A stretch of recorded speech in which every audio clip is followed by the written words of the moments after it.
Mirad cuán bueno y cuán delicioso es. ¡Vamos! ¡Todos vamos! Mirad cuán bueno y cuán delicioso es. ¿Qué cosa, hermanos?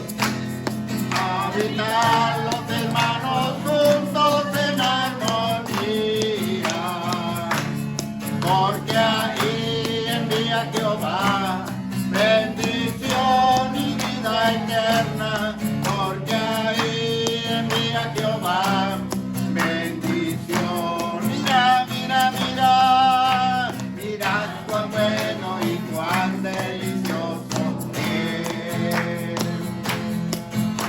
Mirad cuán bueno y cuán delicioso es. ¿Qué cosa, hermanos?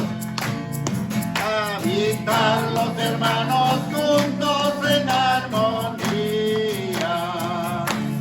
porque ahí envía Jehová bendición y vida eterna, porque ahí envía Jehová bendición. Dice así: hola, hola, hola, hola, ¿cómo estás? Le doy gracias a Dios porque estamos aquí alabando su nombre. Bienvenido seas, bienvenido seas a la casa de Dios. Hola, hola, hola, hola, hola, ¿cómo estás? Le doy gracias a Dios porque estamos aquí alabando su nombre. Bienvenido seas, bienvenido seas a la casa de Dios. ¿A dónde? Vamos a ver.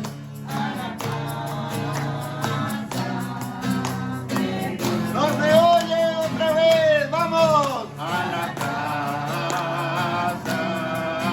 de Dios. Amén. Sí, queda el lugar, pastor. Hoy vamos a iniciar con un nuevo tema. Vamos a hablar sobre la salvación.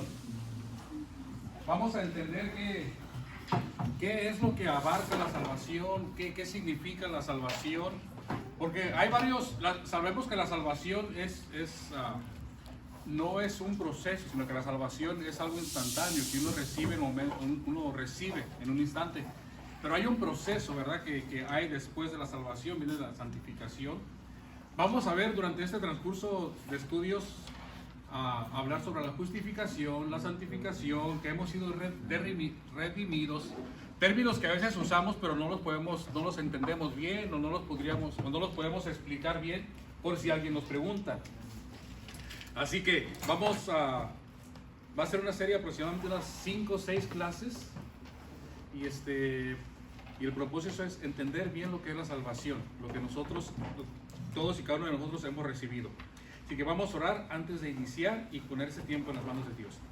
Padre, te damos gracias de nuevo por tu palabra, por ese tiempo que nos permites estar aquí. Gracias a cada uno de mis hermanos que, Padre, han puesto en prioridad conocer un poquito más de ti, Señor, aprender juntos sobre tu palabra y cómo esta impacta en nuestras vidas.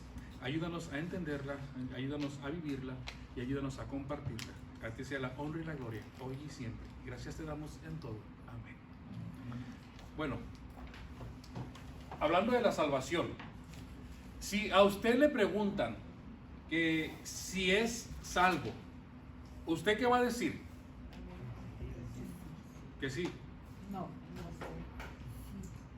sé. Sí. Sí, bueno, sí. Bueno, no sé, ¿verdad? Yo no me estoy preguntando. Usted puede decir no porque no estoy salvo, o sí porque sí soy, o no sé.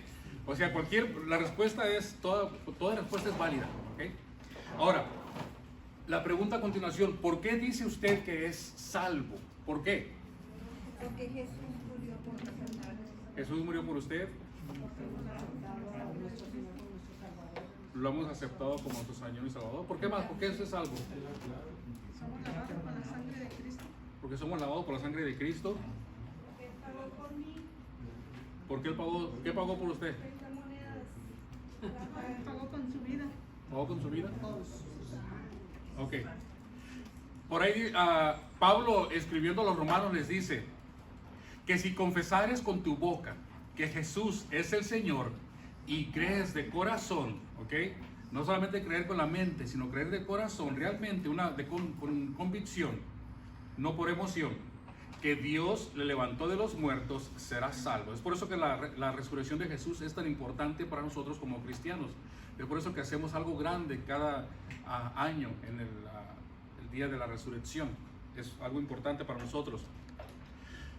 Ok, ya me dijo que sí es salvo. Y ya me dijo por qué. Ahora la pregunta sería, ¿qué quiere decir eso de que usted es salvo? ¿Qué implica la salvación para usted? ¿En qué afecta tu vida? ¿Qué quiere decir eso de que usted es salvo? Vamos a suponer que usted está evangelizando a alguien. Y lo que usted va a hacer es, le va a decir, bueno, ¿no te gustaría ser salvo? Y a veces confundimos la salvación o creemos que la salvación es solamente nos libra del infierno. ¿Cuándo fue ayer? Estaba comiendo y llegó una señora y nos dio un librito, un tratadito. Y la pregunta en el tratado, y creo que muchos de ustedes la han visto, ¿dónde vas a ir cuando mueres? O habla del infierno también. Pero pone la salvación como que si el beneficio de recibir la salvación va a ser algo en el futuro. Algo bueno, ya cuando mueras, la salvación te va a ayudar para no ir a este lugar, al infierno. La salvación te va a ayudar para estar en la presencia de Dios. Y tal vez por eso la salvación mucha gente dice, no, pues mejor me quedo un poco viviendo las cosas de este mundo, porque la salvación pues es algo muy futuro. Es como lo que vimos el domingo sobre las promesas de Dios. Prefiero quedarme con lo que tengo ahorita, con lo que puedo ver, con lo que puedo tocar, disfrutar, a esperarme a recibir las promesas de Dios. Entonces, algo así probablemente la gente vea o entienda la salvación, que es algo para cuando usted muere. Pero vamos a ver a través del estudio que la salvación es algo la cual vivimos ahorita nosotros, algo que podemos disfrutar ahorita nosotros, algo que impacta nuestra vida en este tiempo, en esta vida, en este mundo, podríamos decir. Así que, ¿qué quiere decir con eso de que usted es salvo? Levante la mano porque hablaron mucho, pero ¿qué quiere decir con eso de que usted es salvo? ¿Qué me quiere decir con eso? Que Cristo vive en mí. Que Cristo vive en usted, correcto. ¿Algo más? ¿Una respuesta más? ¿Qué quiere decir? Ya me dijo que sí. Ya me dijo cómo recibiendo a Jesús. Pero ahora, ¿qué quiere decir eso en usted? Que tiene la vida eterna. Caminar con Jesús. Testimonio de vida. Obediencia. La obediencia. Confesando de corazón, como dice Romanos 10:9. Él me rescató de la muerte también. Nos rescató de la muerte. Amén. Entonces, esas son preguntas que en cualquier momento nos pueden hacer. Y entonces tenemos que tener una respuesta. Recuerde, nunca diga porque el pastor me enseñó, usted va a decir porque la Biblia lo dice, ¿ok? Entonces tenemos que tener una respuesta. No se trata de convencer a las personas de recibir la salvación, se trata con ellos de compartir la palabra de Dios y que sea el Espíritu Santo que va a trabajar en ellos. Pero usted nunca quiera convencer a nadie, nunca le trate de forzar a alguien a recibir la salvación, porque probablemente lo haga, pero solamente para quitarse a usted de encima y decir, ya no me molestes. Entonces, es lo que vamos a ver el día de hoy, pues. Hablaremos de la salvación y todo lo que la salvación abarca. Bueno, hoy empezamos, no vamos a cubrir todo el tema el día de hoy, para eso son los estudios posteriores.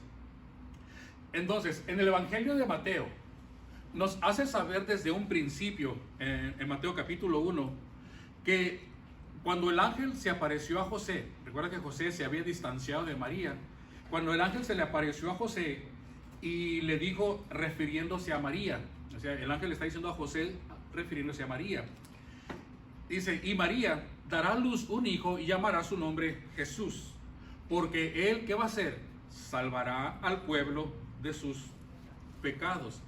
Entonces, vemos que Jesús no vino a salvar al pueblo como en aquellos tiempos se creía, no vino a salvar al pueblo de los romanos o del abuso de los romanos o de estar bajo el yugo de ellos. Entonces la salvación tiene que ver con el pecado, ¿correcto? Entonces dice, la salvación tiene que ver con el pecado. Jesús vino a salvarnos del pecado. Por ahí ustedes dijeron, nos limpia de nuestros pecados. Alguien dijo la sangre, por ahí mencionó. Bueno, entonces, Él vino a salvar al pueblo de sus pecados. ¿Por qué es importante salvarnos de los pecados? ¿Sabe que mucha gente, otro error que cometemos, o que la gente comete, más, o podríamos decir, es de que ponemos la salvación como que recibir a Jesús es todo menos librarnos del pecado. Recibe a Jesús y vas a tener, tus finanzas van a mejorar, tu salud te vas a sentir bien, vas a tener menos problemas. Entonces no vemos, sino que a veces escuchamos a gente que trata de vender la salvación, por decir vender, ¿ok? Ofrecer la salvación con estos términos. Te va a ir mejor, vas a prosperar, vas a ser bendecido, recibe a Jesús y tus problemas se van a ir acabando poco a poco, pero no les hablamos del pecado. Entonces, la salvación viene ¿por qué la salvación del pecado? ¿Qué es lo que hace el pecado en el hombre? La muerte. ¿Y qué más? Al morir en pecado, ¿qué pasa con un hombre? Lo vimos, al morir en pecado, ¿cómo está aquí? ¿Se acuerda que aquí estaba el hombre? Aquí está el trono de Dios. Este es el puente. Entonces, aquí está la cruz. Al morir en pecado, ¿qué es lo que pasa? Isaías 59:1. Entonces, el pecado es el que nos separa de Dios. ¿Ok? Isaías 59:1. He aquí, no se ha cortado la mano de Jehová para salvar, ni se ha agravado su oído para oír. Pero sus iniquidades han hecho división entre ustedes. O sea, dice, el pecado ha dividido, ha hecho una división entre ustedes y mi Dios y mi Señor. Y nuestro Dios y sus pecados. ¿Ok? Entonces los pecados es lo que separa al hombre de Dios, es lo que nos aparta de él. Dice, y sus pecados han hecho ocultar de ustedes su rostro para no oír. Entonces, el pecado opaca la presencia de Dios. O sea, dice Isaías 59:1 y 2. En Romanos capítulo 3, 23 dice, porque todos han pecado y no pueden alcanzar la gloria de Dios. De nuevo, el pecado, vuelve a mencionar sobre el pecado que hay en las personas. Dice, es lo que nos separa de Dios. Romanos 6:22 dice, mas ahora que habéis sido libertados del pecado y hechos siervos de Dios, tienen por su fruto, ¿qué tienen por fruto? La santificación y como fin la vida eterna, porque la paga del pecado es la muerte. Por ahí habían dicho eso del pecado de la muerte. ¿Por qué? Porque si estás en pecado, no tienes a Jesús, quien te va a llevar a Dios. Entonces, pues, al morir te vas para abajo. Por cierto, otra pregunta que he escuchado que se hacen las personas: ¿no te gustaría recibir la vida eterna? Todas las personas tienen vida eterna, creyentes y no creyentes. O sea que decir, voy a recibir la salvación para que tenga la vida eterna, todo el mundo tiene vida eterna, todos, ¿ok? La diferencia es de que tenemos la vida eterna nosotros al recibir a Jesús. Nuestra vida eterna viene a estar ¿con quién? Con Dios, ¿ok? La vida eterna de las otras personas viene a estar en el infierno, y que al final va a caer ¿en dónde? En el lago de fuego, o sea, su destino final. Entonces, todas las personas tienen la vida eterna. No estamos hablando de la vida eterna del cuerpo, estamos hablando de la vida eterna del alma. El alma es eterna, y recuerde que ese es el principal pleito, por decir así, pleito entre Dios y Satanás, el alma de las personas. Recuerde que hemos dicho que a Satanás no le importa tu cuerpo. Tu cuerpo él lo usa aquí para llevar a cabo sus fechorías, usa tu cuerpo, usa el cuerpo de la persona, pero en realidad Satanás va tras su principal propósito, es el alma de las personas. ¿Okay? Entonces, la salvación tiene que ver con el pecado, pero también la salvación nos libra de algo más. ¿De qué será? Nos quita el pecado y nos libra. Yo sé que por ahí, yo sé que ustedes lo saben, hablemos La muerte segunda. de la muerte, nos libra de, bueno, la ira. La ira de Dios. La ira de Dios. La salvación nos libra de la ira de Dios. Del juicio que Dios traerá al mundo por el pecado. Entonces, si Dios va a juzgar el mundo por el pecado, nosotros al no tener este pecado ya no nos perdonó, ya nos justificó, Jesús nos justificó ante Dios Padre. Entonces, cuando Él juzgue al mundo por el pecado, quiere decir que a nosotros no nos va a juzgar. Vamos a estar libres de la ira de Dios. Ese es otro beneficio, póngale así, de la salvación. Primera de Tesalonicenses 5:9, porque no nos ha puesto Dios para ira, sino para alcanzar ¿qué? Salvación por medio de nuestro Señor Jesucristo. Cuando habla de la ira, ¿a qué periodo se refiere? ¿La ira a qué periodo se refiere? Pero sea el juicio. Debe ser. Al periodo de la tribulación, ¿verdad? O de la gran tribulación. Recuerde que la ira de Dios, si la tribulación empieza aquí, y aquí son los 7 años, la ira de Dios, de acuerdo a lo que hemos visto en la palabra, ¿cuándo empieza? La segunda parte de la tribulación. Aquí, ¿verdad? Aquí lo que conocemos como la segunda parte, la que conocemos como la gran tribulación, o el dolor de parto, ¿verdad? Los dolores de parto son antes. Acá. Así, primero viene el dolor y luego viene el... Pues, pero uno no tiene el niño, después le duele. Hombre, le duele algo. Aquí está la tribulación. Es que como yo soy hombre no sé. Entonces, nos libra a nosotros de la ira venidera. O sea, lo que va a ocurrir en la segunda parte de la gran tribulación. Es cuando ya viene, cuando se presenta el anticristo, cuando se revela, cuando quiere tomar el trono de Dios y cuando él empieza a sellar y ocurre todo lo que hemos visto en nuestras clases de Apocalipsis. ¿Sí se acuerdan, verdad? Bueno. Entonces, no nos ha puesto para alcanzar ira. Primera Tesalonicenses 1:10, y esperar de los cielos a su Hijo, el cual resucitó a los muertos, a Jesús, quien nos libra de ¿qué? De la ira venidera. ¿Okay?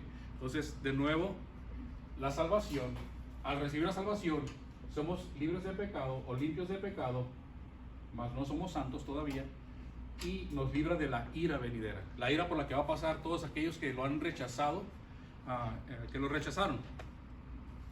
La pregunta común, ¿verdad? ¿Hay algo que usted pueda hacer para recibir la salvación? Es un regalo. La salvación es un regalo. Es un regalo. También la conocemos como ¿qué? La gracia. Como la gracia de Dios.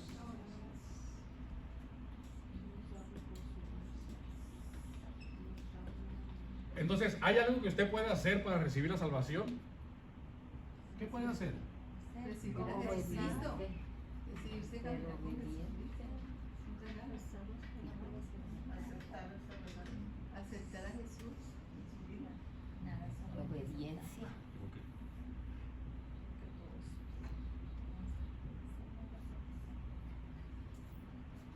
Entonces, bueno, sí, tomamos la decisión de recibir a Jesús. Es la confesión que nos dice Romanos 10, ¿verdad? De confesar con nuestra boca. Pero ahí, yo creo que la pregunta está más si hay algo, algún acto, algo que usted pueda hacer para ser merecedor de la salvación. Yo creo que no, ¿verdad? El hacer buenas obras no nos hace salvos. El portarme bien, el ayudar al prójimo, el ser una persona ejemplar, no robar, no matar, no mentir. Nada de eso me puede a mí quitar el pecado, librarme de la ira venidera y tampoco darme la salvación. Nada de eso, ¿ok? Porque podríamos, o conocemos quizás, o hemos escuchado de personas que son ateos, que no creen en Dios, y son personas que no creen en la palabra. Más sin embargo, no matan, no roban, son personas de buenos principios, con buenos morales, pero no por eso quiere decir que son salvos.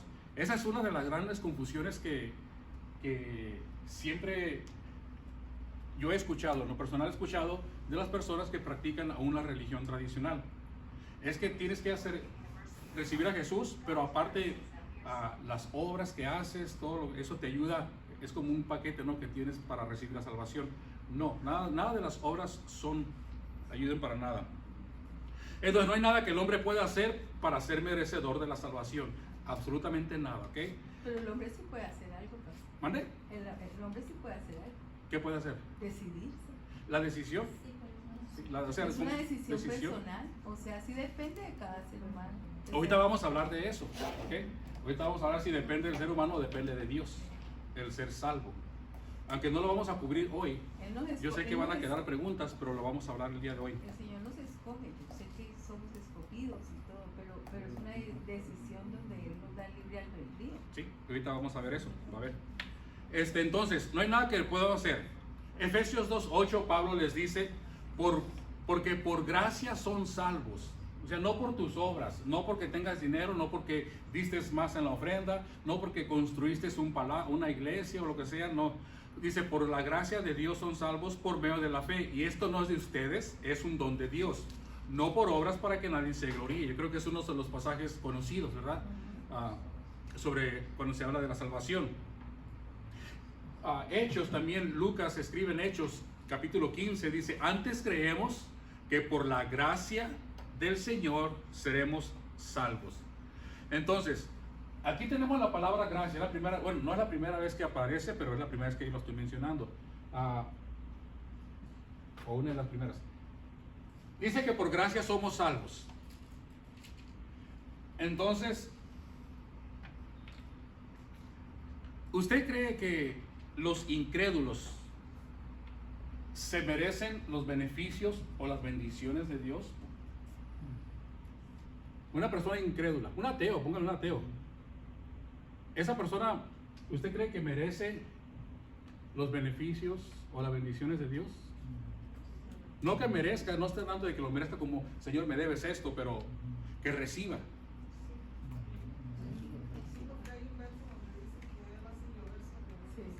Sobre justos, buenos y malos. Entonces, si el incrédulo, el ateo, está recibiendo la gracia de Dios, ¿esa gracia de Dios lo ayuda a salvarse? Como nos ayuda a nosotros. Pero yo soy salvo por la gracia de Dios, porque recibí la gracia de Dios. Pero si estamos diciendo que el incrédulo, el ateo, también recibe la gracia de Dios, ¿esa gracia también los salva? No, porque es que la condición es No, que porque Jesucristo, no sería- es que Jesucristo es el camino, la verdad y la vida. Ok. Jesús.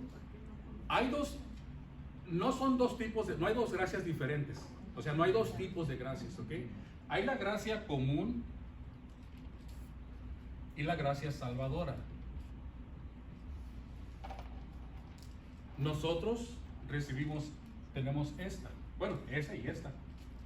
El no creyente recibe la gracia común de Dios. Ahorita le explico. ¿Qué es la gracia común? Bueno, es las dos manifestaciones de la gracia de Dios en el mundo. Gracia común y la gracia salvadora. La gracia o la bendición, la gracia común, la definición es la gracia o la bendición que todo el mundo recibe, todo el mundo, ¿ok? Hijos o no hijos de Dios, creyentes y no creyentes. La gracia común es diferente a la gracia salvadora, no son iguales, ¿ok? Ya habían escuchado el término de la gracia común, ¿verdad? Anteriormente. No, primera vez. Ok. Entonces la gracia común. La gracia común, sus resultados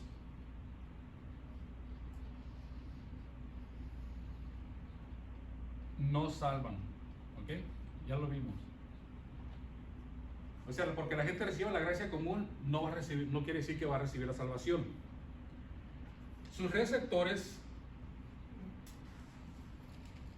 o sea, la gente que recibe la gracia común son cristianos, voy a poner aquí cristianos y no cristianos. Todo el mundo. Todo el mundo recibe la gracia común. La fuente de la gracia común,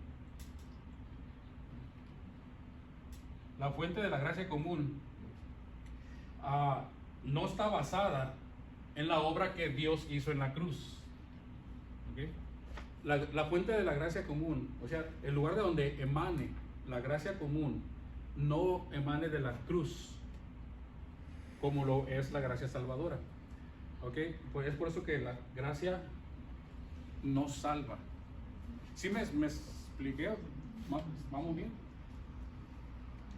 ¿Cuáles serían algunos ejemplos de la gracia común que recibe toda la gente? Por ahí alguien dijo El sol el sale, sol. hace llover sobre los buenos y sobre los malos. En cuanto a la gracia común, la podemos dividir en varias partes. ¿Ok? Tenemos, lo voy a poner aquí, la gracia común en la esfera física. O sea, en el ambiente físico de este mundo, lo que es la esfera física. Dice, los incrédulos continúan viviendo en este mundo solo por la gracia de Dios. ¿Okay? Mateo 5:44. Pero yo les digo, está hablando Jesús, amen a sus enemigos, bendigan a los que los maldicen, haced bien a los que les aborrecen y oren por los que los ultran y los persiguen, para que sean hijos de su Padre que están en los cielos. No ellos, ustedes. ¿Ok? No ellos, ustedes, para que ustedes sean hijos de su Padre que está en los cielos, que hace salir el sol sobre quienes, sobre malos y los buenos, y hace llover sobre quién, sobre los justos y los injustos. En Lucas 6:35, no sé si lo traigo aquí, sí, dice, porque él, hablando de Dios, dice, es benigno, o sea, es bueno, es bondadoso, es misericordioso, ¿para con quiénes?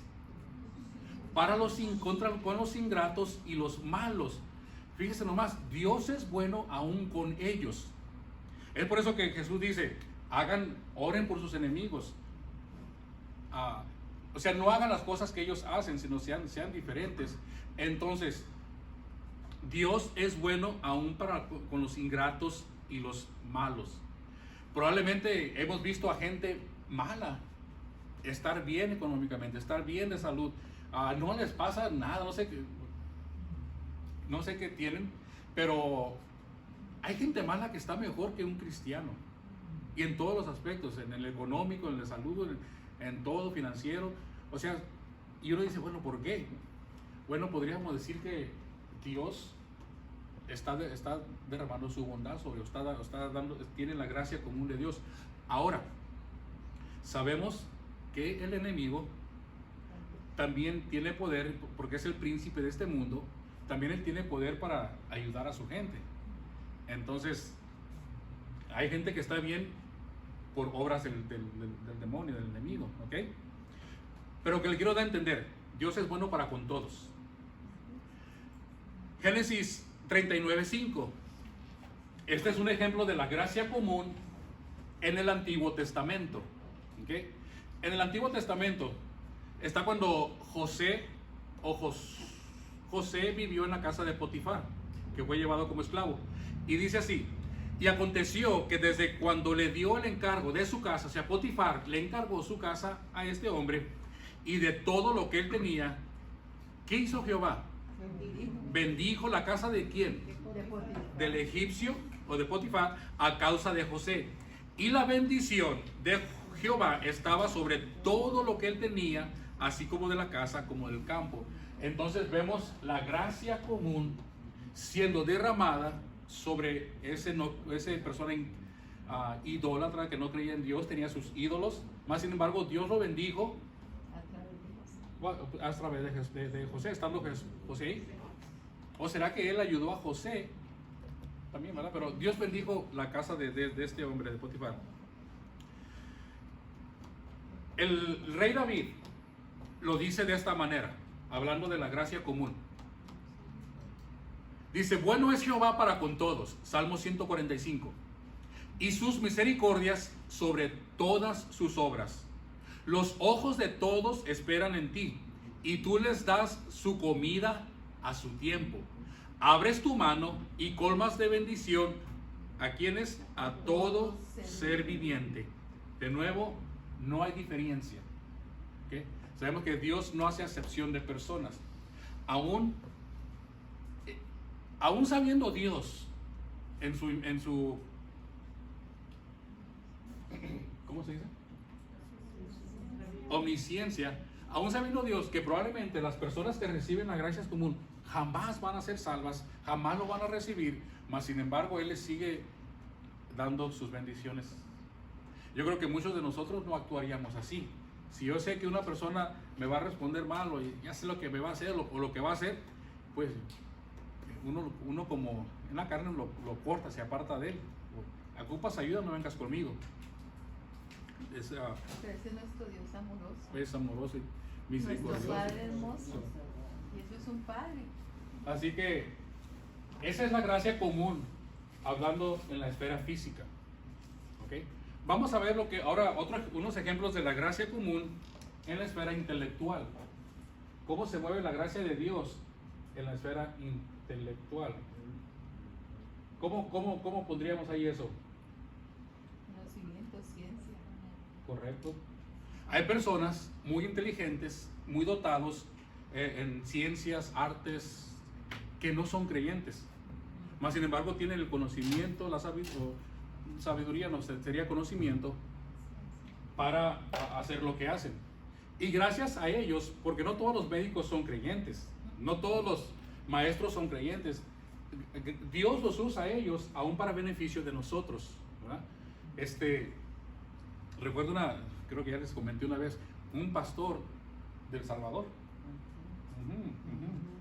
Un pastor que lo estaba escuchando y él decía que le decía a la congregación de que no tenían nada, que no tengan ustedes nada que ver con los incrédulos. Y creo que les mencioné que una vez llevó el carro con el mecánico y solo porque era el único, pero era un mecánico incrédulo, y que nomás le llevó el carro y arréglamelo y me lo llevo ya, pero no hubo, como diciendo, los incrédulos no tienen que ver nada con nosotros. No, al contrario, hay que acercarse a ellos, hay que ganarnos para el Señor. No hay que apartarnos de las cosas del mundo, sino hay que transformar el mundo. Me gustó la canción que el hermano cantó. Dice, pintemos, ¿cómo dice, hermano? Pintemos este mundo. Pintemos este mundo de colores. Está muy bonita esa alabanza. Ajá, y es lo que debemos de hacer, ¿verdad? Entonces, en lo intelectual es una de las maneras en que se forme se manifiesta la gracia común de Dios. La esfera física, la esfera intelectual y también en la esfera moral. ¿En qué sentido en lo moral? Porque hay personas, de nuevo repito, que no creen, que son incrédulos, que no creen en Dios, jamás han abierto una Biblia o reniegan de la Biblia, mas sin embargo son personas morales, son personas buenas, son personas que no roban, no matan y no hacen cosas indebidas. Entonces, fíjense lo que dice Romanos capítulo 2 versículo 14, hablando de por qué la persona que no es creyente hace cosas como si lo fueran. ¿Por qué? Bueno, aparte de la gracia común de Dios, Romanos 2:14 dice, porque cuando los gentiles que no tienen la ley hacen por naturaleza lo que es de la ley, estos, aunque no tengan ley, son ley para sí mismos. O sea que, aunque no lo conozcan, pero hay algo dentro de ellos que Dios ha puesto en todo, que les hace saber, bueno, yo sé que robar es malo, sé que matar es malo, sé que el adulterio, todas esas cosas son malas. Dice, versículo 15, mostrando la obra de la ley escrita en sus corazones, dando testimonio su conciencia y acusándoles o defendiéndoles sus razonamientos. Entonces, el no creyente sabe que matar es malo, sabe que robar es algo indebido, que va en contra de la ley. No porque tenga a Jesús en su corazón y que sea una persona temerosa de Dios, pero más bien como que es temerosa de la ley. Y él sabe, pues, como dice aquí, en su conciencia. Algo importante que debemos de dejar en claro, hablando de la gracia común, es que la gracia común no salva a las personas, ¿ok? Porque hay personas que dicen, es que yo estoy bien, Dios me cuida, Dios me bendice, Dios esto y Dios aquello. Confunden la gracia salvadora con la gracia común. La gracia común no salva. La gracia común no cambia el corazón ni lleva a las personas al arrepentimiento, ¿ok? La gracia salvadora sí.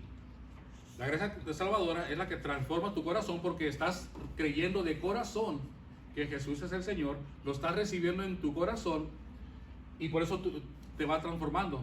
La gracia común no. La gracia común no transforma a las personas en nada. La gracia común restringe el pecado, ¿ok? Restringe el pecado. Ya vimos, la persona puede alejarse de no robar, de todas esas cosas malas, de matar, de insultar, de las mentiras. Restringe el pecado, pero no cambia la disposición de las personas hacia el pecado, ¿ok? Nomás lo restringe, lo detiene. Y la gracia común no significa que los que la reciben se van a salvar en un futuro. Hay muchas personas infinidad de personas que han recibido la gracia común y ya están muertas y nunca recibieron a Jesús en su corazón. Por decir así, solo se deleitaron con los beneficios que les daba la gracia común en este mundo, pero nunca se preocuparon o pensaron en lo que iba a pasar después de este mundo, después de la muerte. Entonces, la salvación nos quita el pecado, nos libra de la ira. La salvación la recibimos gracias por la gracia de Dios y por nada más. La gracia de Dios es la gracia común y la gracia salvadora es lo que hemos visto hasta ahorita. ¿Vamos bien?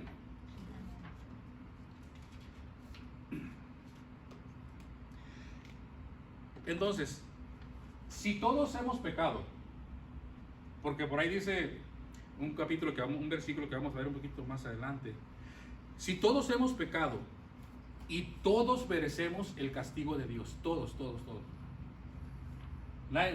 dice la palabra, no hay ni un justo. Por cuanto todos pecados, todos son merecedores de la ira de Dios, todos la muerte. ¿Cuándo fue? ¿O cuándo y por qué Dios nos eligió a nosotros?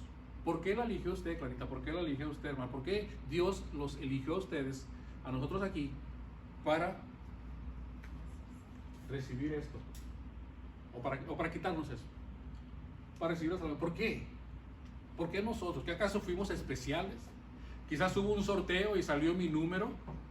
¿Por qué nosotros? ¿Usted cree que son algunos, hay personas que no son elegidas? ¿Usted qué diría? Bueno, vamos a contestar la primera pregunta. Si alguien, ¿por qué usted? ¿Por qué cree que usted es salvo? Y por decir así, su vecino no, o su hermano no, o su papá no lo es, o su mamá, o una persona muy allegada a usted no quiere saber nada de la salvación y usted sí. ¿Por qué? ¿Cuál es la diferencia entre usted y ellos? ¿Por qué? Decisión, ¿no? Decisión.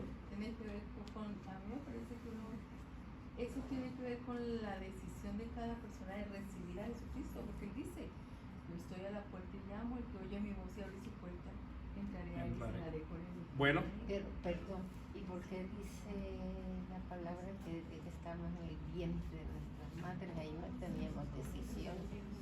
Bueno, vamos a ver. Nos escoge desde el vientre de la madre, pero también aquí nosotros determinamos. Porque si yo me determino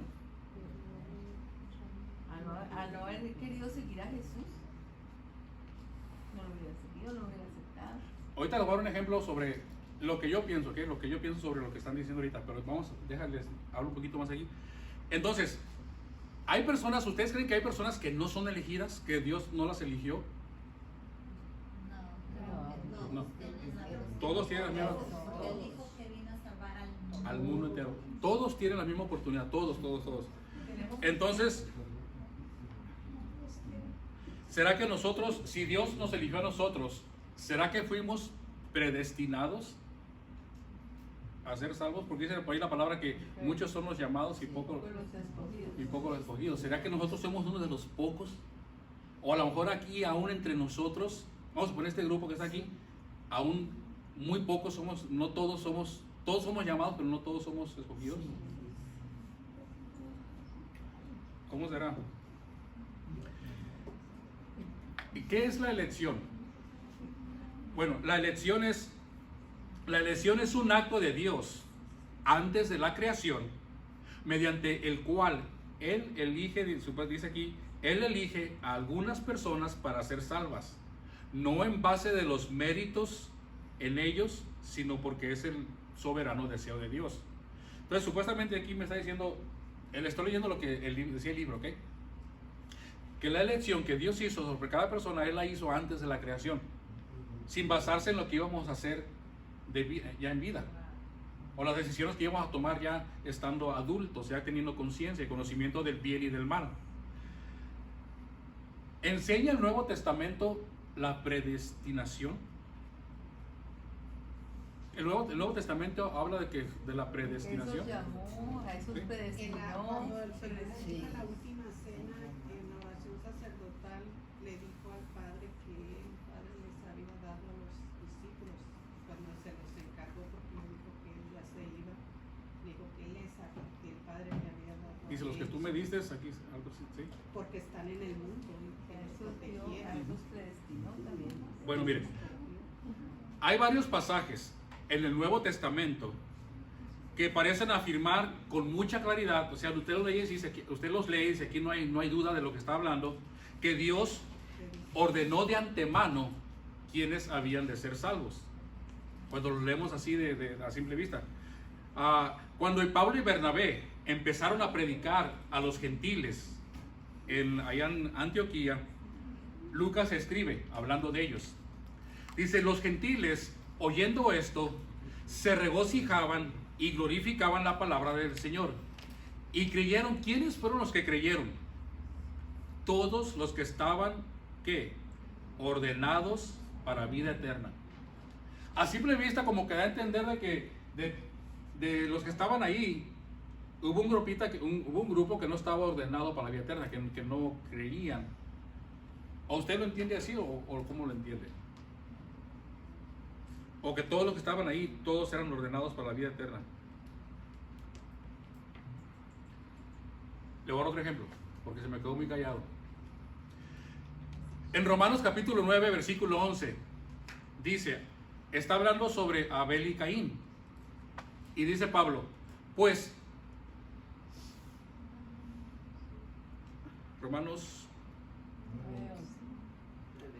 le voy a leer Romanos 8:28. ¿Okay? 8:28, Romanos 8:28, no lo traigo en la pantalla. Dice, y sabemos que los que aman a Dios, todas las cosas les ayudan a bien. Esto es, a los que conforme a su propósito son llamados. Porque a los que antes conoció, dice, también los predestinó. ¿No lo traje? Sí. Oh, pero no lo traigo aquí en la pantalla. Dice, también los predestinó para que fuesen hechos conforme a la imagen de su Hijo, para que Él sea el primogénito entre muchos hermanos. Versículo 30. Y a los que predestinó, o sea, a los que Él había elegido de antemano, a estos también llamó. Y a los que llamó, a estos también justificó. Y a los que justificó, a estos también glorificó. Pero aquí habla sobre, hay gente que estuvo predestinada a ser salva. A Romanos 8, 28, 29 y 30 son los que leí ahorita. Romanos 9, 11 dice lo siguiente. Ahora sí, hablando de Abel y Caín. Dice, pues no habían aún nacido, ni habían hecho aún bien o mal, para que el propósito de Dios, conforme a la elección, permaneciese no por las obras, sino por lo que Él llama. se les dijo, el mayor servirá al menor, como está escrito, a Jacob amé, mas a Esaú aborrecí. Aquí está diciendo que nosotros leemos la historia, pero aquí nos está diciendo claramente que Dios había hecho la elección cuando aún ellos no habían nacido. Él ya sabía que Jacob, no sé, Rebeca. que Jacob iba a ser el elegido, y Esaú, a pesar de haber sido el mayor, no. ¿Okay? Recuerden que estamos sobre la predestinación y somos llamados. ¿Okay? Efesios 1 dice, versículo 13: bendito sea el Dios y Padre de nuestro Señor Jesucristo, que nos bendijo con toda bendición espiritual en los lugares celestiales en Cristo, según nos escogió. ¿Cuándo? Antes de la fundación del mundo, para que fuésemos santos y sin mancha delante de Él, en amor, habiéndonos predestinado para ser adoptados hijos suyos por medio de Jesucristo, según el puro afecto de su voluntad. Pablo está escribiendo de nuevo a los creyentes y en 2 de Tesalonicenses, y les dice específicamente que el Señor nos escogió. 2 de Tesalonicenses 2:13. Es el último versículo que traigo. Dice, pero nosotros debemos dar siempre gracias a Dios respecto a ustedes, hermanos amados por el Señor. ¿Por qué le vamos a dar gracias a Dios? De que Dios los haya escogido desde el principio para salvación. ¿Okay? Entonces, de nuevo la pregunta, creo, hay gente que está predestinada a ser salva y hay otros que no. Porque hay iglesias, hay lugares donde enseñan que enseñan esto como un fundamento de la predestinación, y dicen, mira, ¿para qué vas a compartir el evangelio? ¿Para qué haces ¿cómo se hace? Evangelización, si a lo mejor la persona que le estás compartiendo no está predestinada? Mejor deja que sea Dios quien se encargue de llamarlos a su tiempo. ¿Okay? Hay ese tipo de enseñanza. ¿Usted qué cree? Yo le voy a decir lo que yo pienso. ¿Okay? Yo pienso que todos, dice Juan 3:16, De tal manera amó al mundo. O sea, se refiere al mundo, se refiere a la población, no al planeta Tierra. Para que todos los que no creen sean salvos. Es como, yo lo veo de esta manera, es como un padre de familia con sus hijos. ¿Okay?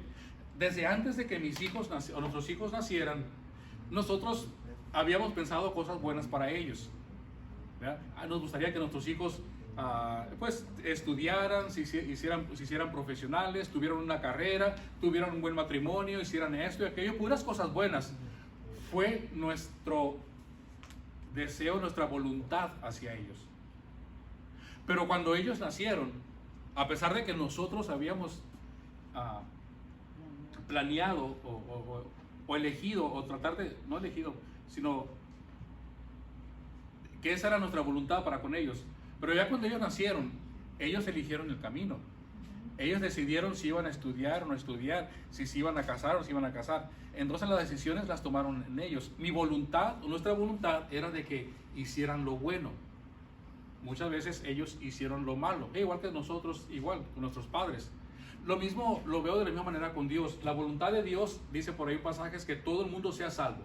Esa es la voluntad de Dios. No quiere que nadie se pierda. Es la voluntad de Dios. Pero Dios no iba a forzar al mundo a recibirlo, ni a recibir la salvación. Entonces Dios marcó el camino para que todos fuéramos por ahí. Pero dicen, a nadie lo voy a forzar, ni les voy a poner cercas para que no se me desvíen. Cada quien tome su decisión por dónde quiere ir. Tienen el libro albedrío, tienen la propia decisión. Usted ¿recuerdan el pasaje del domingo? Dice, elige. Voy a poner frente a ti la vida y la muerte, la bendición y la maldición. Dice, escoge. Y nos recomienda a Dios. Dice, yo te sugiero que elijas la bendición, elijas la vida, para que te vaya bien. Entonces, no es de que haya personas que haya dicho Dios, fulanito de tal, aquí ponemos. No empezando. Juan Pérez. Juan Pérez de la Garza, ese no está escrito en el libro de la vida. ¿Qué dijeron? No es de que Dios haya pensado eso, ¿verdad? En el 2020 van a ser Juan Pérez de la Garza, pero él no va a estar escrito en el libro de la vida. No, eso no fue. Dios a todos les ofrece la salvación. Ve la decisión que tome cada uno. Es que, pastor, yo me pongo a observar o hacer una reflexión a lo que usted está diciendo. Dios en su infinito amor creó este mundo, este plano, nos creó. Hizo el Edén para que nosotros viviéramos aquí. Ese fue el plan de Dios. Pero Satanás vino y se robó, ya sabemos, pues a través del pecado.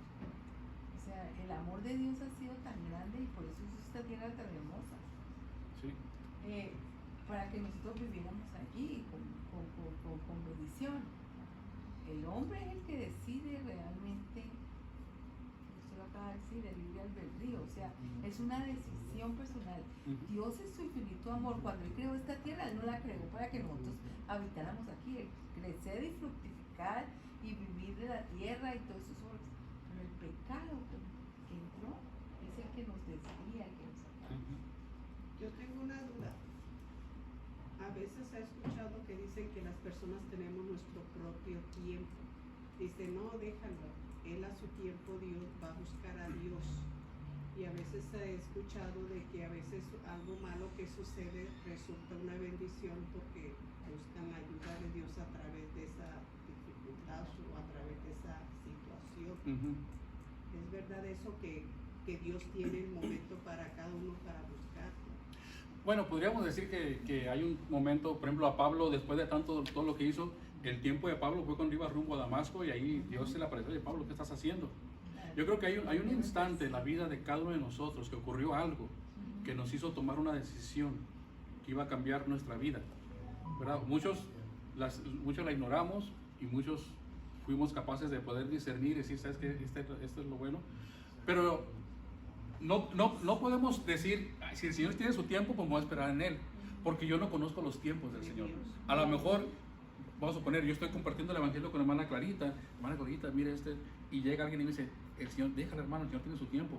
Bueno, ¿cómo sabes tú si este no es el tiempo? Y Dios me quiere usar a mí en este momento. O sea, no puedo usar esa excusa para, bueno, pues sí, ¿verdad? Ahí hermana, ahí Clarita, ahí Dios le va a hablar cuando Él quiera. Ahí sálvese cuando quiera. Entonces, aunque Dios tiene su tiempo, pero nuestra labor, nuestro compromiso es anunciar, evangelizar a tiempo y fuera de tiempo. A tiempo, porque el Señor es que el Espíritu Santo muestra el momento que uno tiene que hablar. Uno no todas las veces que va y tiene contacto con una persona uno predica, no. Sí. Pero hay momentos en que el Señor le dice y el Señor usa. Yo tuve una experiencia ayer. Tuve que ir a raíz de mi accidente a recoger unos cheques donde la oficina del abogado. Y yo entré allí y la señora, muy formal, la muchacha allí, conversando, y empezamos a conversar, empezamos a hablar, terminamos hablando del Señor. Yo terminé hablándole del Señor todo, y yo le hice la pregunta, y eso me ha impactado muchísimo. ¿Alguna vez te han invitado a recibir a Jesucristo? Y él mismo soltó a llorar, lloraba y se le salían las lágrimas y todo. O sea, hay gente que está sedienta de escuchar la palabra de Dios. Sí, no podemos terminar nosotros, es que no era su tiempo, ¿no? Nosotros no somos nadie para decir cuándo, ni cómo, ni quién, ¿okay? Así que es cierto que no tiene su tiempo, pero nuestra labor es seguir adelante con nuestra encomienda, compartir nuestra misión. Bueno, aquí le vamos a parar para echarles, para que mediten esto, como dice, lo escudriñen, lo vean, y ya saben, si tomaron notas, lo escudriñan en su casa, y para la próxima semana, si quieren comentar sobre esto, pues lo vemos y luego continuamos